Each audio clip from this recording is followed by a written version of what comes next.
Hi, my name is Lauren Trott and I'm the owner and instructor at Aspire Acrobatics. Well, I started Aspire Acrobatics 2 years ago. This is our second year running, which is amazing.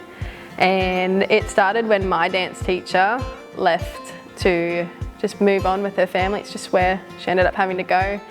And I guess I love dance and I wanted to keep going.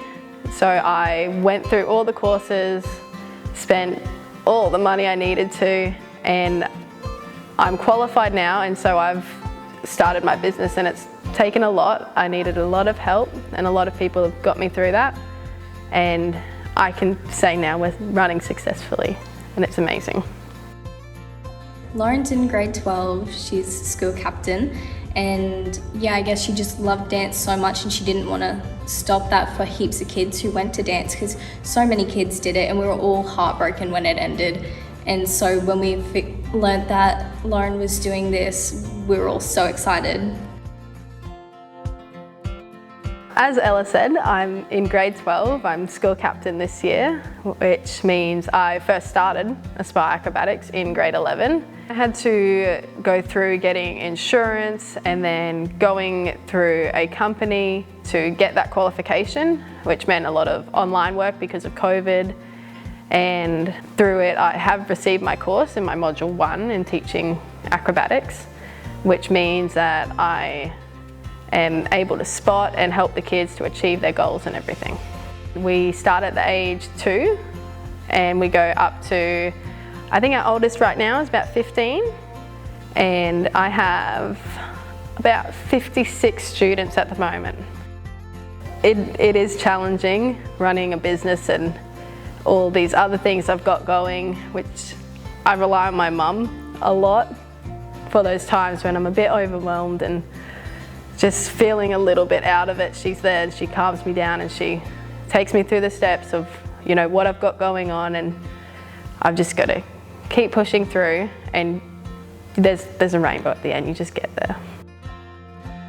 It's really, really fun to come here every Monday and to be a part of a community that we can all rely on each other, and we all have something in common and a common goal that we want to achieve by the end of it. Well, Lauren is so committed to everything that she does. She's got so many responsibilities at school and it really inspires me, and I would really like to just grow up like her, and she's a brilliant influence to everyone that she comes around and that she meets. I haven't considered myself a role model probably until Ella said those things tonight. She's got my heart going a little bit, and I don't know, I've still got butterflies thinking about it, that people could be looking up to me.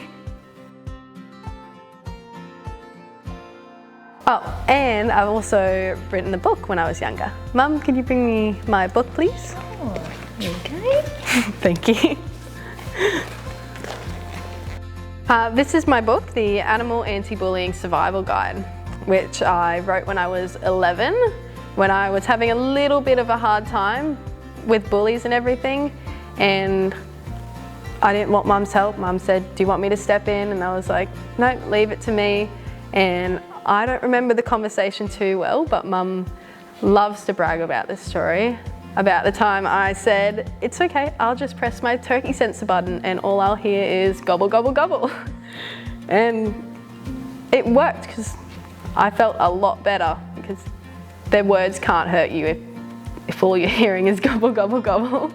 The turkey sensor. If someone is saying mean words or putting you down, press your turkey sensor button and all you will hear is gobble, gobble, gobble. The dingo detector. Bullies are like dingoes. They hunt in packs. So find someone bigger, like a teacher or an adult, to help you foil their plans. When we got it printed, we sent out a couple copies to each of my aunties. So there's some up in Townsville, up in Melbourne, and so it's great for them to be able to spread out like that, get the word out a bit more. Lauren has always been a very determined young lady, and always very busy, very kind, very resilient, but if she's had something that she's wanted to do, she's pushed and pushed until it gets done, so she can achieve that. If you're wanting to do something, you need to go for it. You need to push to get that, because this book, it took me a lot of years. It was writing some of the stories, then putting it in the cupboard for a little bit, and then finding it a couple months later, draw some pictures, and then putting it away. And it kept going in and out, but eventually I got back to it because it's something I wanted to do. And it's nice to have a positive influence on others as well, so that you can leave a bit of a legacy.